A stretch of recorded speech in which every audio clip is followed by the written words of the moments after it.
Come and tie-yi, yippee-yippee-yay, yippee-yay, tie-yi, yippee-yippee-yay. $10 horse, $40 sound. I'm gonna punch them Texas cows. Tie-yi, yippee-yippee-yay, yippee-yay, tie-yi, yippee-yippee-yay. Come and tie-yi, yippee-yippee-yay, yippee-yay, tie-yi, yippee-yippee-yay. Look to the west, look like rain. Let my slicker in the old wagon train. Tie-yi, yippee-yippee-yay, yippee-yay, tie-yi, yippee-yippee-yay. Tie-yi, yippee-yippee-yay, yippee-yay, tie-yi, yippee-yippee-yay. Got my boots in the stir, hand on the horn. Best old cowboy ever was born. Tie-yi, yippee-yippee-yay, yippee-yay, tie-yi, yippee-yippee-yay. Tie-yi, yippee-yippee-yay, yippee-yay, tie-yi, yippee-yippee-yay. Well, come on, boys, listen to my tale. Play a song about the old Chisholm Trail. Tie-yi, yippee-yippee-yay, yippee-yay, tie-yi, yippee-yippee-yay. Tie-yi, yippee-yippee-yay, yippee-yay, tie-yi, yippee-yippee-yay. All right. Hi, this is Rik Palieri, and welcome to another chapter in the Songwriter's Notebook. And as you can see, we are kind of way out west today. We're way out west to learn a little bit about Native American culture, about the flute, about some old stories with good friends, my good friends who came all the way up here from over in Pennsylvania. From Pennsylvania. And Eastern Woodlands. This is Spirit Wing, and Barry and Barbara have come up here to VCAM to tell us a little bit about the music that they play and try to give us a little bit more of an idea of, how this kind of influence affects your songwriting.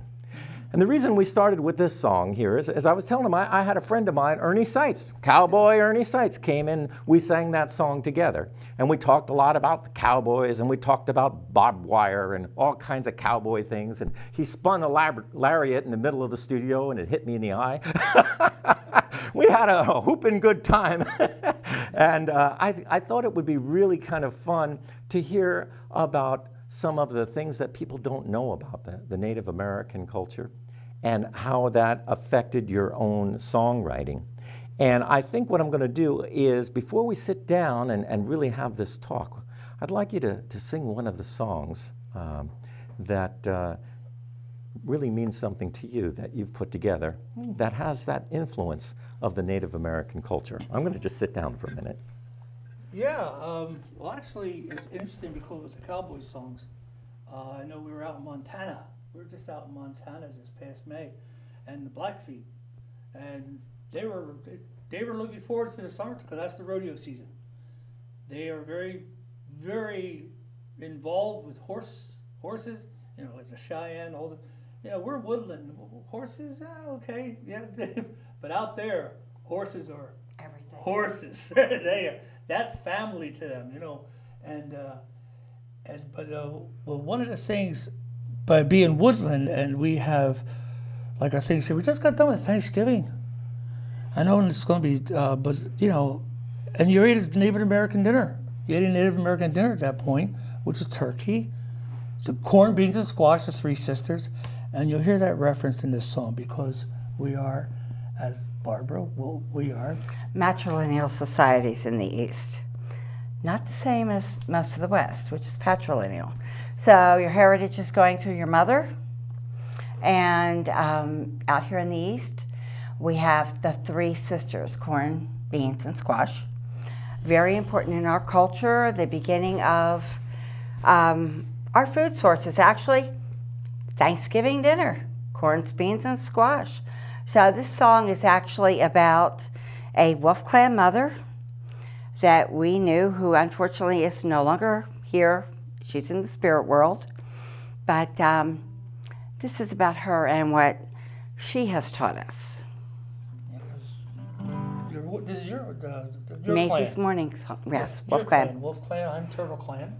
And let's do this song for Aunt Macy. Okay.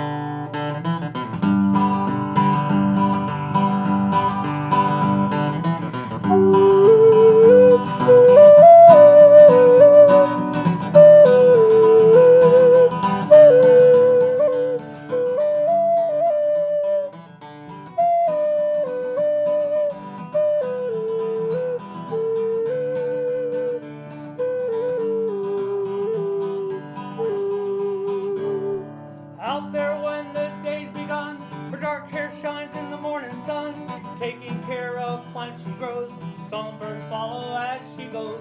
She plants squash, beans, and corn. The birds sing in the early morn. She begins to sing along with an early morning song. Hey-ya, hey-ya, hey-ya, way-ya, hey-ya, way-ya, ho. Way-ya, hey-ya, hey-ya, way-ya, hey-ya, way-ya, ho, hey-ya, ho. Cares for children through the day, teaches them the old way, how they need to get along in the world where they belong. Give back every time you take, do it for your children's sake. This is what she passes on with an early morning song. Way-ya, hey-ya, hey-ya, way-ya, hey-ya, way-ya, ho. Way-ya, hey-ya, hey-ya, way-ya, hey-ya, way-ya, ho, hey-ya, ho.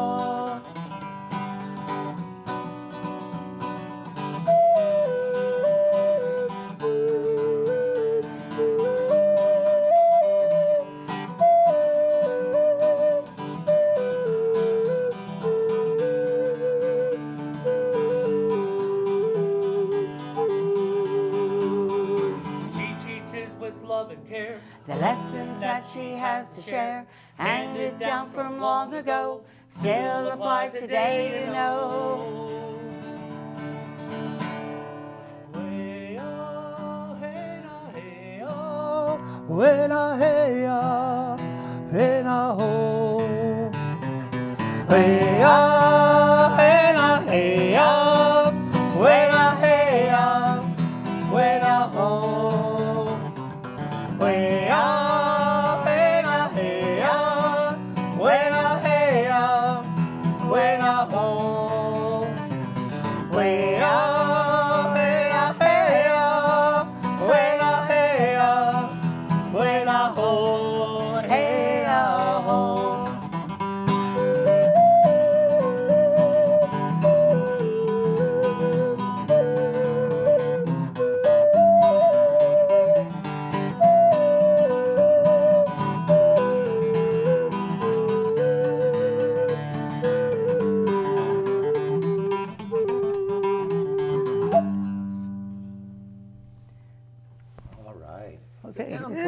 Sit down for a bit. You know, that song is so beautiful. I remember when I first heard you play the song, and it made me think a little bit about when you write a song like that, of course, the flute is so prominent. Was this something that was driven by the flute, or was the words the thing that made the song come alive? Ooh, Actually, this is Barbara's song. I wrote this. We just come back down from Oneida, and the lovely lady we wrote the song about, we had been up there with her family. She was a tremendous influence on us. And when we arrived home, the melody was going through my head. And a lot of times, for me, there's a melody going through my head. And I usually pick up my flute, and it is pretty much flute driven, and start off with that. And I had some of the words, I had most of the chorus. Like, Barry, I've got a song in my head. What do you think? And we sat down and we wrote the song. Yeah, and that's, you know, she came and said, here, I got this melody.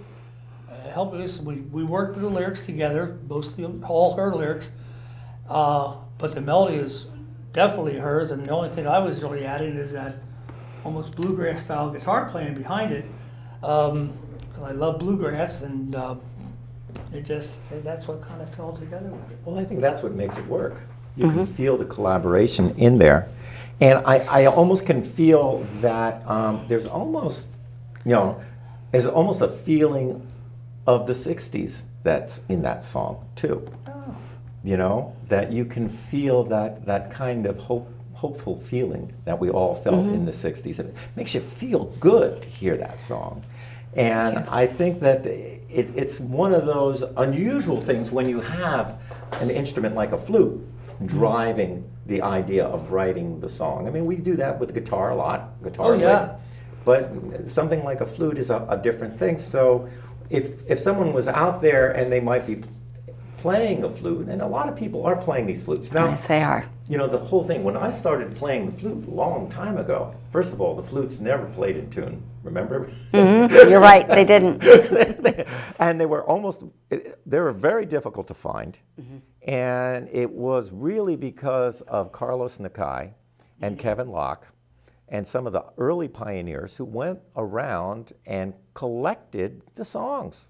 And this brought about a very touchy kind of situation, because then all of a sudden you have this old tradition that's almost dying out, now reaching a whole bunch of new listeners and appreciators, and they are not Native American. And this appropriation of culture that we always worry about. It was when I started learning how to play the flute, first I met Carlos Nakai, and I asked him about it. I said, it would be okay if I played the flute. And Carlos, he said, well, he said, well, what nationality are you? And I said, well, Polish and Italian. He said, hmm? And he said, and where were you born? I said, in New Jersey. He said, let's see, a Polish Italian from New Jersey wants to play the Native American flute. He said, you know, you are a musician, and this is what you do, and you go out and play for the school children. And if you want to use this music in order to teach people to take care of this earth, then it would be wrong if you did not play it. So that was the first yes that I got. Then when I was with Kevin, it was a whole different thing, where I had to go through a purification ceremony with him and sit in the sweat lodge and pray together, and he had to think about it. And then he was able to show me things, but he said, here's a few things that you can do, but I encourage you to take these things and create your own music, and don't play some of the songs that I play because they don't belong to you. He didn't quite say it in that way. He's much friendlier. But I'm just kind of laying it out so people can understand, because it is one of those situations where when, you know, I mean, we stole a lot of, you know, music from the African Americans, the blues, you know, even the banjo, all of these things, you know, but that was so many people did it, and so long ago that nobody even thinks about, was that a good thing to do, you know? But with the Native American music, it's a different story. I believe that it is something that we have to think about, whether we should tell a story that's not, you know, that if we're not a Native American, should we tell a Native American story? I mean, I want your opinion on that. A lot of people do. And the only thing I can say is there are so many Native American storybooks out there that people are reading, and I've met some people that will take those stories and they will share them with children. If you're going to do it in the right way. Don't change it. Don't make it into what you want it to be. Those stories had purpose. They were passed down through oral tradition for generations to teach children moral structure, to teach them the good way to live, and to teach about the people. When you change them, you change the whole premise of the story. You can't stop people from taking what they're reading in a book, but you can ask them, please, do it in the good way, with a good mind and a good heart, and leave the story intact. Do not change it. That's important. It is important. That's an important thing. And I want to kind of turn back the clock, because, folks, we never really got a chance to hear a little bit about the backstory. About, first of all, Barry, you've been playing music for a long time. Since 1967. And you've been playing guitar mostly? Guitar, I also play banjo, although I play bluegrass style. I'm not that good at it though. I'm principally a guitar player, but I also play mandolin and ukulele and dobro and all the other standard bluegrass kind of instruments. And I love old classic country, and I love the blues, particularly Chicago blues. B.B. King, Albert King, Freddie, all the King brothers, with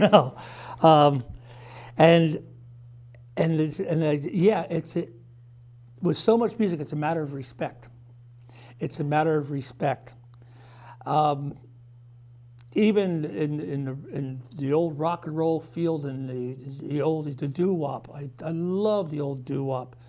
But and you see sometimes where even things that are popular, like it was interesting that I was sharing with somebody recently, where he told me about Chubby Checker and the twist, and how they kind of like looked a little bit like women's traditional dance in this way. I said, yeah, but Hank Ballard's the one that actually did the song. Chubby Checker, basically, they had a direct copy of Hank Ballard's recording. And to me, that's that respect of what happened before you and what was done before you. I mean, the native flute, just as Kevin Locke said, just as R. Carlos Nakai was saying, these old traditional songs. Yeah, the drum groups are the same way. You can get it like, and this talking about powwow drums, some Lakota guys, like northern singers like Northern Cree, they have their songs. And you're not supposed to do their songs without their permission. We even do that on cover songs we've done. It's still something we do. We have a Bill Miller song that we do. I asked Bill Miller directly, and offered him tobacco. Is it okay if we do the song? And he was very gracious and said, well, of course, go ahead, But that's what you do. You just don't do it. What you did is the right thing. You talk to the person.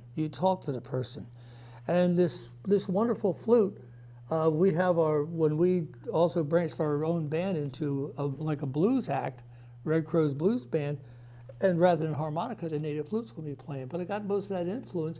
We talked it over with Joe Firecrow, who's now on the Star Path. We lost Joe this past year. But because Joe would do an awful lot of things in modern music with the native flute. And we talked to him about it, that we were thinking about doing this. And he thought, that'll be good. He said, just keep in mind where it is, where it belongs, and how it belongs in your heart, and you do it in a good way. And so we've done that. At least we've tried. You approach everything that we do with great humility. Just like the cowboy songs you're doing, you approach it with great humility. You just don't. Well, that was the reason that I'm playing this little piccolo banjo here is because of a cowboy collector, a real guy. Before the great scholar, John Lomax, there was a real cowboy who was out there going to the cattle camps. His name was Jack Thorpe. And that song that we sang, and The Streets of Laredo, and a lot of the songs that we know, he collected them first. So nobody really knows for sure. I mean, there's a lot of controversy about it. But it was true that he went around, and some say that he had a little banjo like this, a piccolo banjo he could fit in his saddlebag. And he went out to the cow camps. And he learned all these songs. And who was playing the instruments at the cow camps? African-American cowboys. Mm-hmm. Another chapter that was left out for so long. But that's where he learned. That's who knew how to play these songs on the banjo. And that's why he was playing the banjo. And so the thing that I want to know, Barbara, is that you started out singing, and when did you decide to add the flute? Actually, it was before I even met Barry. I was singing actually with a new age group. And the young lady there was playing, she's not native, was playing Native American flute. I was playing percussion and instantly fell in love with the flute. Well, then it's like, okay, now do I really step the line and do this, because we have some friends, females that play native flutes. They are native, who found it very difficult at the time they came out playing native flute because it was not accepted by Western tribes. The native flute was supposed to be for courting. Only the men played the instrument, not the women. Mm-hmm. She found that when she started performing with native flute, people would turn their back on her, or they would make noise so you couldn't hear her. Mm. It really upset them. It took a long time for it to come into its own, where women actually started to play the flute. It seems to be more acceptable in the East, but then again, the East has more matrilineal, tribal influence than they have in the West. But the flute originated from the West. Let's get another flute song in before we do one of your songs, Barry. All right. This is another one Barbara wrote, because Spirit. This is somewhere in southeastern Pennsylvania, a beautiful woods that Barbara was walking through. And you pick up the story whenever you're ready. Hiking in these woods, lots of rocks, and there's a small meadow and I was with friends, and they're like, oh, you have to see this tree. So we went up, and they're like, look, you can walk through the tree. You got to walk through the tree. Well, on the other side of the tree was a brook. So as soon as you got out the other side of the tree, you had to jump over the brook. And much to my surprise, I jumped over the brook and turned around, and I could see a man in the tree. And I was like, it just totally floored me. I found this place to be very peaceful, very quiet, and it was as if the tree itself, or the person within the tree, had a spirit that was pulling me to it. So I wrote the song sitting up there in the grass, just staring at the tree, and the way I felt, and the observation of what was going on around me in that setting, and the way it made me feel. And I find a lot of times with what I write in music, when you move emotion in music, when people can join in with the experience and the feeling, I think it makes a much better song. And I don't do it on purpose, it just is there. It's part of it. So as we do this song, the learning experience for kids, watch, we're going to stand, because that way our diaphragm goes in the proper way, so we can breathe in the proper way. The flute takes a lot of air. It sure does. And me, I enjoy standing because I'm a show-off. That's funny. And we're standing up. Much to the engineers digress here who took care of us by putting the microphones on. You even have, you can't see it, but there's tape on us. So we actually feel like two res cars here with duct tape on them to hold our radiator steady. But but here we go. Barbara's song, Spirit Keeper.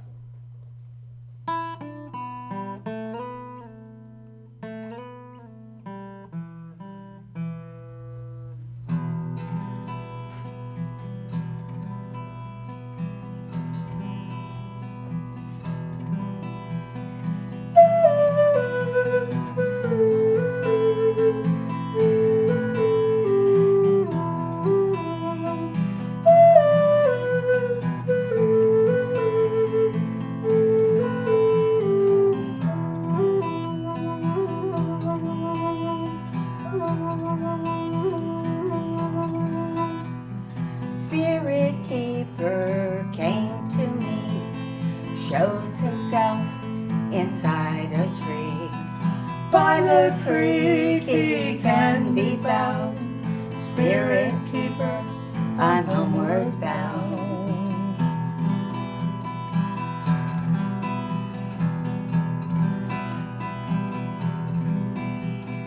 Through the woods I go the trail. I'm coming back, I will not fail. Climb the rocks, over the brook, I turn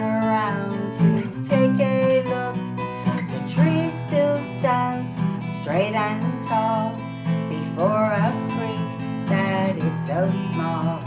The plop of frogs, the song of birds. I look at my friend without a word.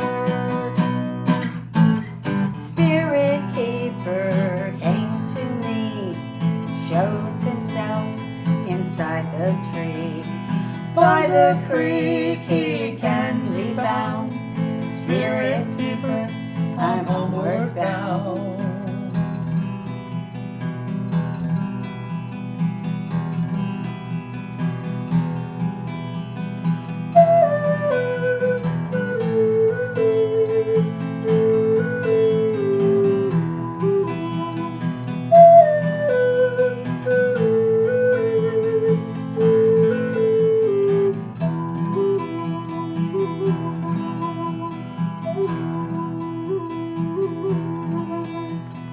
Silently, my mind does speak through the hollow tree beside the creek. The sound of silence all around. I watch as leaves float to the ground. Acorns dropping through the trees. Hear the droning of the bees. Watch the spiders skim the top as water flows gently through the rocks. Spirit keeper came to me, shows himself inside the tree. By the creek he can be found. Spirit keeper, I'm homeward bound.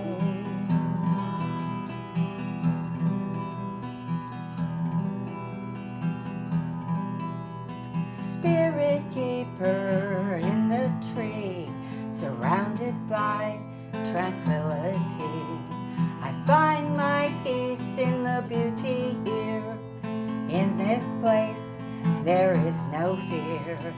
Sunshine fingers through the trees. Spirit keeper talks to me. Tell the world what you have found. Never let life get you down.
That was really, really wonderful, and we're kind of short on time. And, Oh, it's wow. one of those things Long that song. no, it's the time flies when you're having Well, fun. yeah, That's true. Yeah. And I'd just like to let the people know that you have a website, right? Yes, spiritwing.net. Spiritwing.net, and you can find out more information about the music,